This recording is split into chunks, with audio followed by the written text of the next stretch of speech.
Having the opportunity to live in Russell and see how the people move, how the people of the community come together and help each other has really deepened my connection. My family has been in the Russell area for 4 generations, starting with my great-grandfather who came to the area in the late part of the 19th century.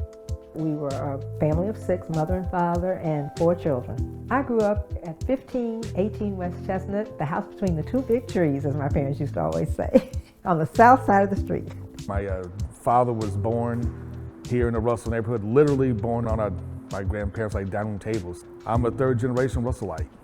Mr. Ed's my grandfather. Ever since the 40s, he's had a barber shop on the side of his house at 24th and Madison called Mr. Ed's Barber Shop. It's a typical black barber shop. It was always packed, always full of people. You know, a barber shop may seem like a small place, may seem like a small, little insignificant type of business in the grand scheme of things, but the impact it can have can be monumental. The black community was truly a community, and we all lived together. When I circulated around and learned most of the people in Beecher Terrace, they started saying I was a people person. And I asked them, a people person? They said, yeah, because you don't meet strangers. And they would say, oh, where did you go to college? I said, oh, I went to People College.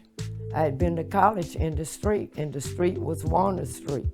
Beecher Terrace was a very interesting place built for poor people, and it turned into a full-blown neighborhood of joy.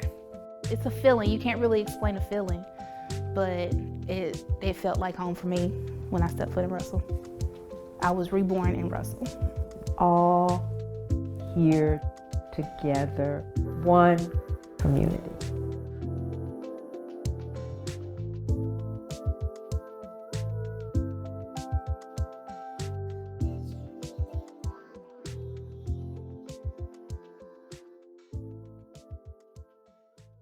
Urban renewal came, that's when a lot of the people moved west.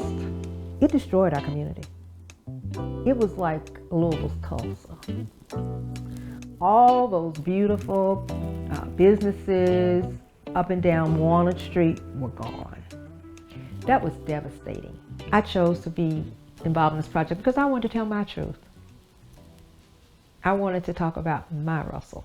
I see the future of Russell as right now it's in great transition. And it's almost like you've come to a fork in the road. You could take 1 or 2 paths. And I think right now we can either go the path of gentrification, or we can stabilize Russell, keeping Russell a historic black neighborhood. I represent Russell moving into the future in many ways. I'm young, I'm black, I'm a woman, so that's the trifecta. I think the biggest changes that I'm seeing in Russell is a lot of people, specifically younger, like millennials my age, they're starting businesses, they're buying homes, they're investing in properties. I understand this book to be a picture of the diversity of the Russell area. And each person's story is different. Each person is an individual, and each life is special and different. And I think that's what people need to see. We need to see it, they need to see us as individuals, not as just a monolithic group.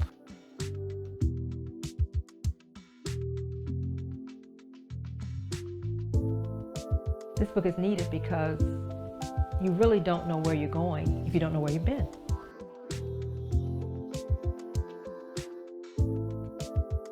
Somebody has to carry the history, the legacy of the Russell neighborhood along. Somebody has to, be able to tell the stories, be that storyteller of Russell. It's important for me to have books like this because it is important to have a record of our history. How often do we hear these raw, uncut stories? Our children need to see these stories. When they turn on the news, they're only going to see the negative narratives. But when they read this book, they will see the greatness of people living right next door to them.